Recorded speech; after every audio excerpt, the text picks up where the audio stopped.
People always say that if you don't follow a recipe, you're bound to ruin the family dinner.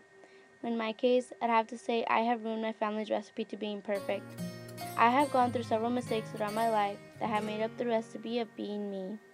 To begin with the recipe, my childhood wasn't all that fun because problems followed me like a dark shadow. I remember sitting in a corner of my room, hugging my little sisters so they wouldn't have to listen to my parents argue. I am their protector, their eldest sister, the person they wish to be like one day. I blame myself for not representing the role model for them like I was supposed to. Where was I? I was out on the streets having fun with my friends, finding ways to distract myself from my problems at home.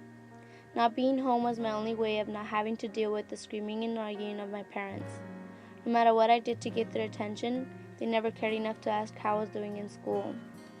I remember my counselor, Mr. Bryant, calling me into his office to talk about my grades, and he asked if I could bring my parents in, and I looked at him and told him, "What's the point? They don't care." And he looked at me and said, "I care." The simple fact that he cared meant a lot to me and gave me another reason to keep pushing to go beyond to where I can see. I couldn't help to look at him and smile, and didn't know if I should say thanks and walk away, but for the moment that smile back meant to me that I mattered, he cared, and that no matter what, he was going to be there to help me succeed. For the rest of the day, I decided that today was going to be different, that by the day of tomorrow, I was going to walk to my classes and do my work and be on time because I mattered. And after school, instead of hanging out with my friends, I would go home and be that role model that my sisters needed, and fight to straighten things out at home between my parents, because all I simply wanted in my life was a happy family. I set my mind to what I wanted, and I accomplished my goal of getting good grades and getting to be recognized as smart. One thing for sure, though, is that my problems at home were getting worse. I had no idea what to do and who to turn to for help. Going home made me get into the depressed mood I hated. I would rush into my room, cry, and ask God, "Why me? Why does my family have to end up like this, and why did my father hurt me like that?" I had only spoken up to one person about my problems at home, and that was my cousin Isabel Cruz. I cried on for hours speaking up to her about my deepest secrets. She advised that I speak up to my mom and tell her how I felt towards her and my father. I decided to take her advice, and I tried getting my mother to where it would just be me and her. While my father was showering and my sisters were watching a movie, I pulled my mother's sleeve into my room and spoke up to her about how I felt towards her and my father. She noticed the tears running down my cheeks, and she cried as well and asked me for forgiveness. I hugged my mom and told her, "Mom, I just want the best for you and my sisters and me. My dad will regret what he did." My mother had actually listened and cared about what I had to say, and she did something about it rather than ignore it and act like it's normal. She spoke to my dad and confronted him with me by her side, and he got down on his knees and asked my mother and me for forgiveness. I stared him down and didn't know what to say. I was ashamed and felt pity for him.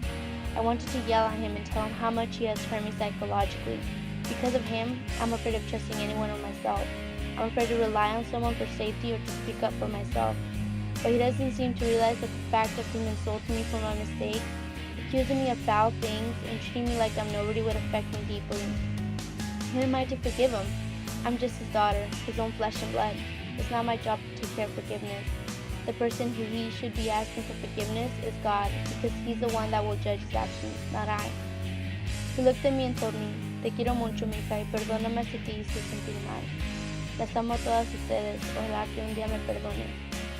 I love you a lot, my dear, and forgive me if I made you feel bad, and I love all of you guys, and hopefully one day you'll forgive me."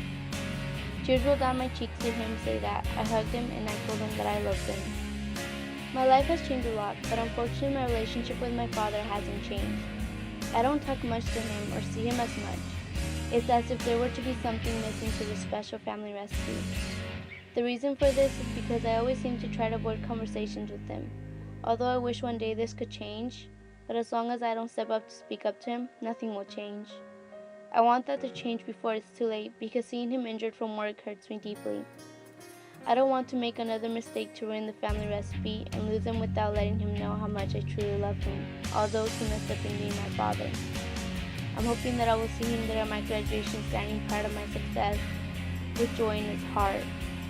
Until June 7, 2013, I will find out if he will show up with my mother and sisters to celebrate my graduation. I'm making the best out of my recipe to my success, and all I know is if I go as far as I can see, and when I get there, I will be able to see farther. This, I believe.